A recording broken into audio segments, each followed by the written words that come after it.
There were two things that always scared me as a child. The nuns, who looked like big penguins and were always known to hit people over the head with a ruler, or the idea that if you do something bad, you'll go to hell and suffer a lot. Take a break, Robbie. What is happening? Ronnie James Dio is a metal star that will never die. It was like a rumbling thunderstorm cutting through the night, telling stories of heroes, lost souls, and dreams that never end. Dio's devil horns weren't just a stage move. They were a statement that will live on in heavy metal culture. Dio did more than just sing. He wrote rock and roll's epic stories and embodied the strong will of the heroes he sang about.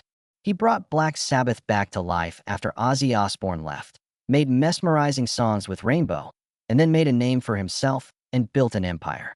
All lights have their own shadows, though. Even though Dio's voice was still as strong as hell's fires, fate sent him to his final fight, from which no one can escape. Cancer of the stomach was the only enemy Dio couldn't beat. However, he lives on through his music, his symbols, and the unshakable devotion of millions of fans.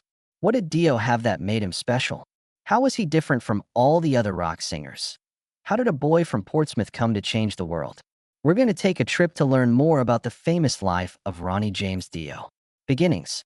He used to be Ronald James Padavona, and he grew up in an Italian-American working-class family with goals that he hadn't even thought of yet. Before he became Ronnie James Dio, his voice filled huge arenas, and the devil horns became an unmistakable sign of heavy metal. Dio was born in Portsmouth, New Hampshire, on October 7, 1942. He grew up in a traditional home with strict rules. His parents were Italian immigrants who had a strong work ethic and high standards for their son. They thought that people could learn, work hard, and most of all, get ahead from nothing. But Ronald soon learned that the world did not belong to people who just followed the road that was already there. Despite being young, he was very sensitive to music. He didn't pick up a guitar or a microphone first, though not a horn. Ronald's family thought that this would give him a solid future, so he worked hard to learn it and became one of the best students in his school. But he and no one else fully understood one thing. It was the strongest sounding instrument he had ever played. In his teens, Dio went to New York's Cortland High School. He was into music most of the time, while his friends were at football games and parties on the weekends. Dio was a part of the rising rock and roll style. At the same time that Elvis Presley and Little Richard were making waves, Ronald Padavona started to dream of lighting up stages. He would have to take a road that was longer than anyone thought possible to get there, though. As his love for music grew, he started his first band, the Vegas Kings. It changed over time to become Ronnie and the Rumblers, and then Ronnie and the Red Caps. This is when Ronald James Padavona stopped being around, making room for the name everyone would know, Ronnie James Dio. Achieving greatness was never easy, though. Initially, he went to college to study pharmacy, but he quickly learned that books could never hold a soul meant for music. He dropped out of college to follow what he thought was his real path, even though his family thought he should stay in school. From playing the trumpet in school bands to being a rebellious teen who risked a safe future to follow his dreams, Dio was ready to start the first part of his famous story. He didn't know it yet, but the road ahead would not only bring him to the stage, but also betrayal, crushing mistakes, and choices that would change his life. When Ronnie James Dio was about to walk through the gates of hell, they opened. Beginners in their careers.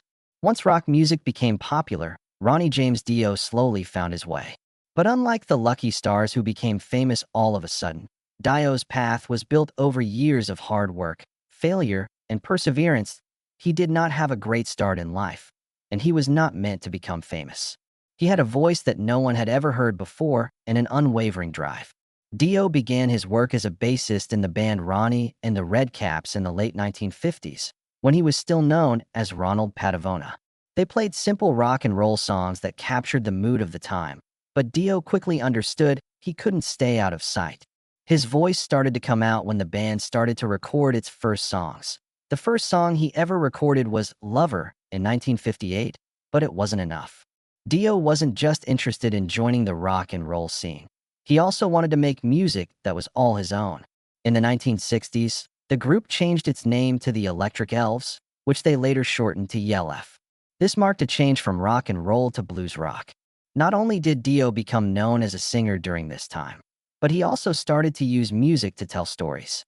One thing that made his voice stand out was that it had a lot of depth as well as power and energy. Dio did more than just sing. With every note, he made vivid pictures and told stories. Elf made a small but growing name for himself in the music world thanks to this one-of-a-kind trait, which led to bigger chances. When Elf was picked to open for Deep Purple on their tours, things really started to change. Any band that wasn't well known could use this to reach more people. Nevertheless, it was a turning point for Dio that he was more than just a singer on stage when he was in front of thousands of screaming fans. He was a force, and people had to pay attention to him. The performers were also noticed.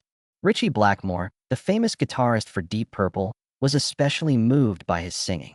Most artists aren't like Blackmore. It was well known that he was haughty, hard to please, and not easily pleased.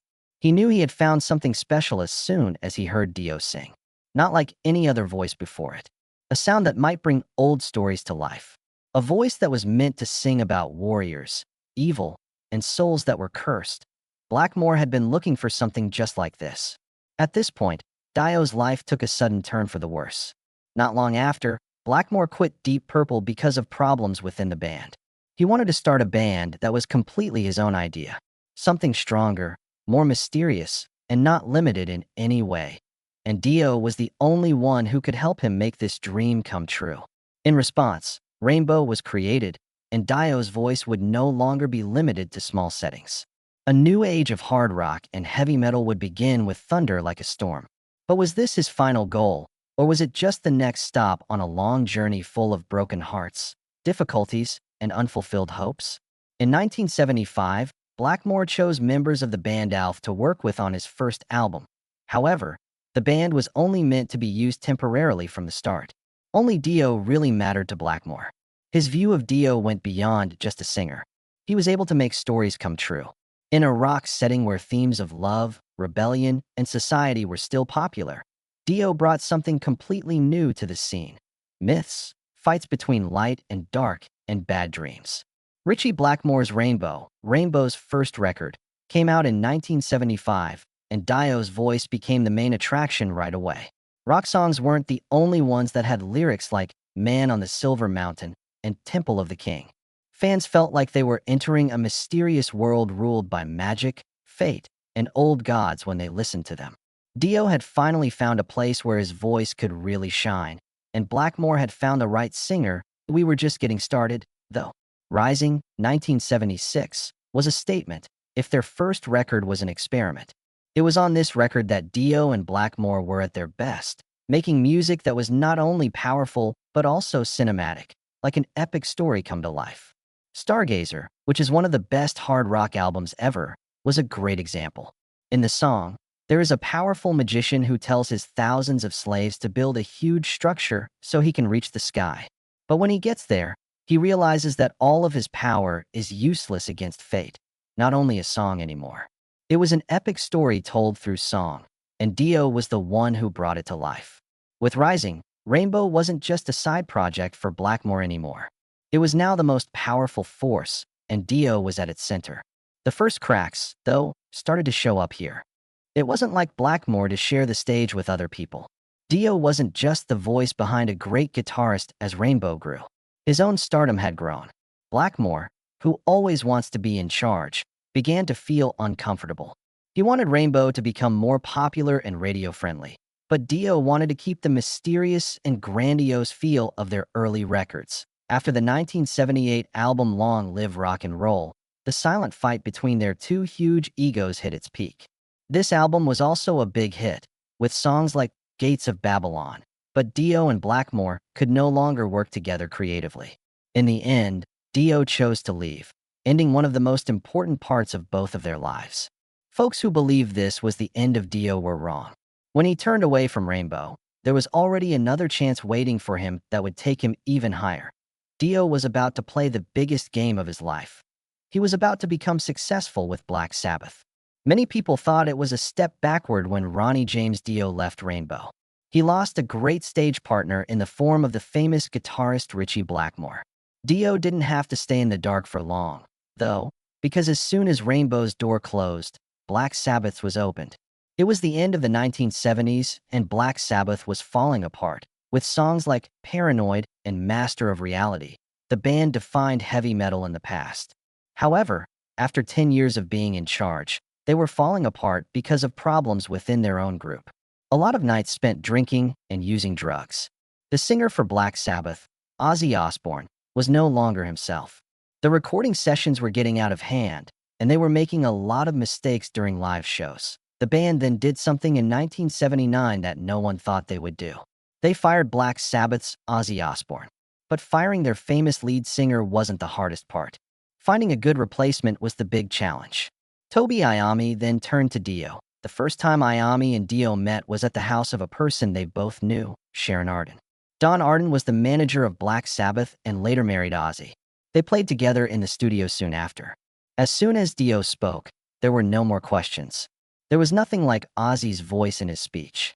It wasn't crazy and dark like a drugged-out maniac. That it looked more like a sharp blade cutting through the night.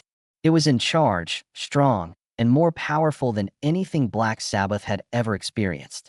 When Dio joined Black Sabbath, they didn't just want to stay together. They got their power back because they wanted to. Heaven and Hell, their first record with Dio, came out in 1980. In addition to being a comeback, this was a message. The band Black Sabbath wasn't dead. They had just come back to life. As soon as Neon Night started, it was clear that this was not the same Black Sabbath as before. Their music had a new spirit that made it better, stronger, and most importantly, more alive. Heaven and Hell's title track became one of the best heavy metal songs ever. From the time of Ozzy, these weren't the slow, sad songs about death and hopelessness. This was a great story about a fight between heaven and hell, light and darkness. It was the kind of world Dio had been singing about since he was in the Rainbow. Every word Dio sang was like a fight, and every note was like a prophecy. Through his powerful voice, he turned Black Sabbath from a band on the verge of breaking up into an unbeatable force. There were more copies of Heaven and Hell sold than any other Black Sabbath album since Sabotage 1975. It made the band look like gods again, and Dio solidified his reputation as a real hero. All lights have their own shadows, though. As Black Sabbath rose to fame again, problems started to grow between Dio and the other band members. The band's next record, Mob Rules 1981, was just as strong as Heaven and Hell, but there were already signs of wear and tear. Black Sabbath was a machine that had been working on its own for more than 10 years, while Dio was a headstrong boss. For Dio, the band no longer just had a new guitar player. They didn't like that he had become famous, especially Tony Iommi and Geezer Butler. The band hit a breaking point as they were getting ready to release the live record Live Evil. People said that Dio sneaked into the studio to change the vocal mix so that his voice was louder than the music, but he always rejected the claim. No matter what the truth was, though, Dio and Black Sabbath could no longer trust each other. Dio left Black Sabbath in 1982 and formed a new band with drummer Vinny Appice. The new band would be called Dio, to honor Dio. It got messy again for Black Sabbath. They had a lot of different singers, including Ian Gillan from Deep Purple to replace Dio, but they could never get back to where they were before. Dio, meanwhile, was about to write the most important part of his work. Ronnie James Dio was happy to start his own business because Holy Diver was coming. Holy Diver, Glorious Independence, and Dio were all banned, and no matter what, Ronnie James Dio never gave up. Not because Black Sabbath failed, but because he didn't want to be in anyone else's shade. He left. Dio didn't look back after leaving one of the best metal bands ever. He was pumped up and ready to start a new book under his own name. Dio started his own band, Dio, in 1982. He brought along drummer Vinny Appice, who had worked with him on Mob Rules while he was in Black Sabbath. Nevertheless, Dio knew he needed more. That person had to be a guitarist who could make music that was strong, big, and emotional. That's where he met Vivian Campbell, a young, skilled guitarist who was just waiting for his big break. Jimmy Bain, who used to play bass with him in Rainbow, was hired. It was possible to build. They're the band D. It was official. I.O. was born. Don't wait. Dio, he and his friends went straight into the studio to make their first album, which he knew would be the foundation of his solo career. He did a great job, because as soon as that record came out, the metal world changed forever. The world was first shown Holy Diver on May 25, 1983. It was easy to see from the first note. It wasn't like any other metal record. This was a statement. Stand Up and Shout, the first song on the record, was an electrifying, high-energy track with a clear message from Dio. Loudly shout. Make everyone aware of who you are. Black Sabbath's dark and ominous music wasn't this. It sounded like a war cry for a new metal force. Then Holy Diver came along. The guitar riffs by Vivian Campbell were like tidal waves, and Dio's voice, which was powerful, mysterious, and legendary, made the song into one of the best heavy metal anthems ever. The words weren't just a story about a hero who died for others. They stood for fate, sacrifice, and the dark forces that can't be seen. That being said, Holy Diver wasn't just one hit song album. One of Dio's most famous songs, Rainbow in the Dark, showed that he wasn't just great at telling myths. Also, he could write classic songs that everyone would want to sing along with. The album's songs each showed a different part of Dio's soul. Something dark and strong to remember. Don't Talk to Strangers, Strangled Between Fate and Freedom, the feeling of being stuck. Holy Diver was more than just a successful album. It became a monument. It was a bold statement that Dio was never a normal guy. As soon as it came out, it went silver, making Dio one of the most famous solo metal artists of all time. From a singer who had to leave Black Sabbath, he had built his own kingdom. Dio was on top of it. The top is never a comfortable spot, though. It was good for Dio that Holy Diver did well, because it led to new problems he had never faced before. In 1984, he put out The Last in Line, a record that was just as intense and popular as Holy Diver. This song, along with We Rock and Mystery, made Dio an unbeatable force in heavy metal. But behind the scenes, disagreements started to happen within the movement as Dio took more control of the band. Vivian Campbell, the guitarist who had been so important to Dio's rise, began to feel left out. Conflicts over money and ideas turned from small differences to full-on battles. Campbell quit the band in 1986. Craig Goldie took over as lead singer and added a new energy to the band, but Campbell's exit left a hole in their foundation. A.D.I.O. kept going, but the magic of the early years was gone. It was still popular for albums like Sacred Heart, 1985, and Dream Evil, 1987, but they never quite had the same lightning-in-a-bottle magic as Holy Diver or The Last in Line. Dio always made things and always fought. It was changing in the metal world, though. Things changed when thrash metal bands like Metallica, Megadeth, Slayer, and others became popular. Dio wasn't the most important person in metal anymore, but he didn't want to go away. Then an unexpected chance came up. A chance to get back together with Black Sabbath and finish the story that wasn't finished. The band that kicked Dio out was about to let him back in. But what if it was different this time? Everyday life. He was like a god of heavy metal on stage. He controlled the night and led thousands of rock fans with a voice that could cut through the noise. Behind the scenes, though, after the guitars stopped playing and the crowd scattered, he was just a normal guy who loved his family, animals, and the simple things in life. Dio was never the kind of rock star who was careless and spoiled. He didn't go to a lot of parties or have short-lived, shocking relationships. Instead, he was a man who stuck to his promises and was reliable. He married Loretta Berardi for the first time in the 1960s. In the beginning of his career, when he was still having trouble with Elf and doing small shows, she was there for him. That's when they adopted a son together. They grew apart, though, as Dio's career took off. The long recording sessions, constant traveling, and other stresses of the music business slowly broke down their relationship. In 1972, they finally chose to go their separate ways. A few years later, Dio met Wendy Walters. She would later marry him and become his most important business partner. Wendy was never the type of woman to stay behind her husband. She was smart, driven, and strong, and she was a big part of Dio's rise to solo fame after he left Black Sabbath. Wendy became Dio's official manager in 1978, taking care of his money, running the band, and making the Dio brand a heavy metal force. Some people thought that Wendy and Dio's relationship might fall apart because they mixed love and work, but they stayed together until Dio's death. Not only were they husband and wife, but they were also a team that couldn't be split up. Not like many rock stars of his time, Dio didn't live a fancy life. He did not collect expensive cars, waste money on huge homes, or go to too many parties. He liked a simple, quiet life and spent most of his free time doing simple things he enjoyed, like reading, playing games, and taking care of his pets. Cats were very important to Dio. He lived with several cats and often talked about how much he loved them in conversations that he could stay home all day and read science fiction or fantasy books, play with his cats, and get lost in his own world if he wasn't touring or recording. Besides that, he loved movies a lot, especially science fiction and fantasy movies.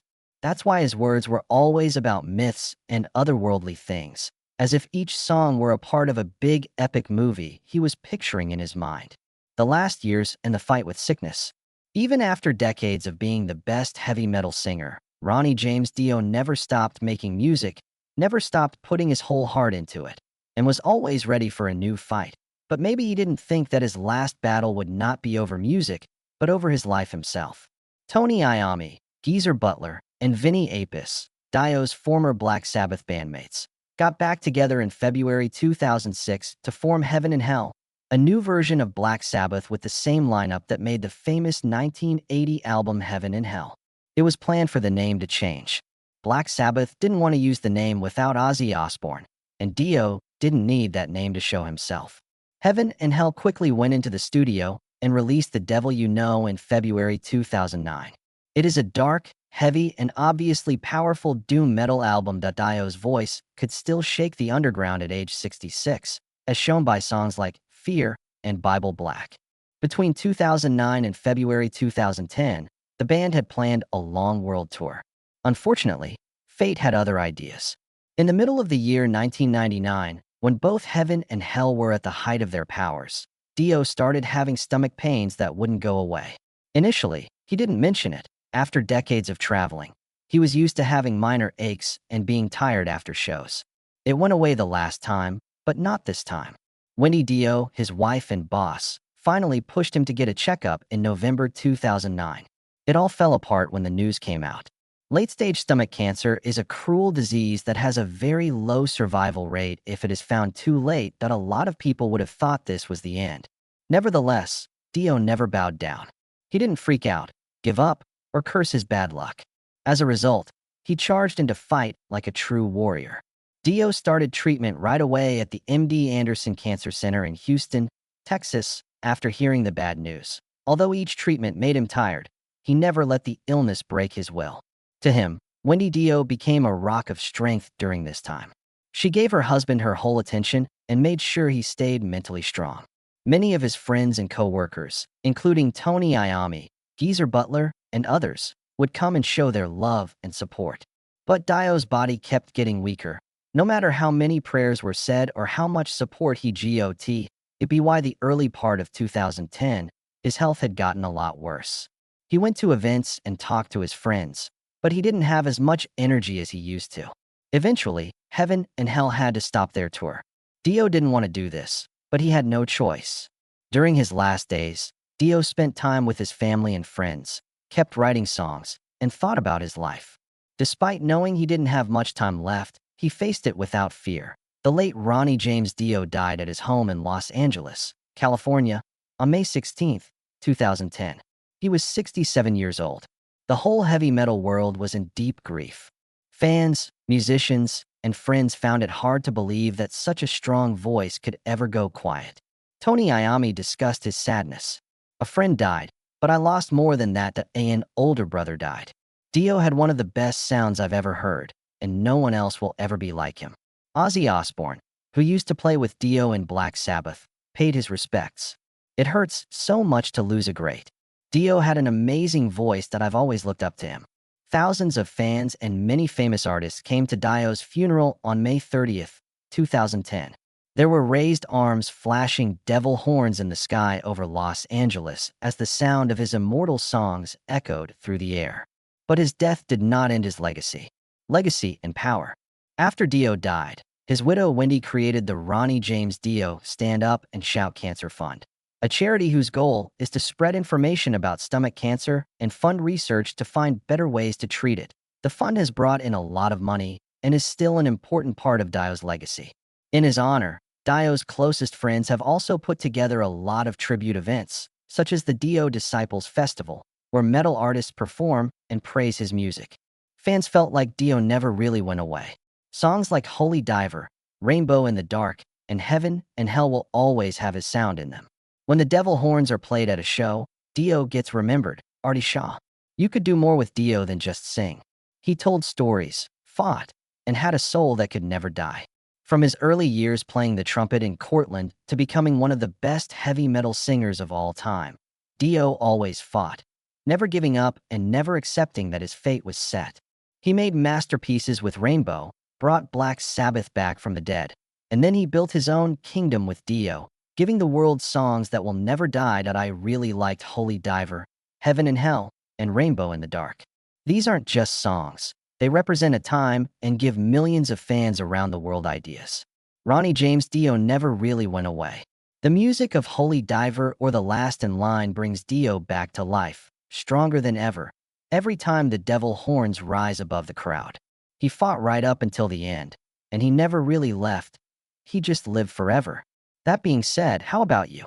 What Dio song sticks out in your mind the most? What made you realize how strong his voice really was? Let's keep Dio's spirit alive by sharing our ideas in the comments.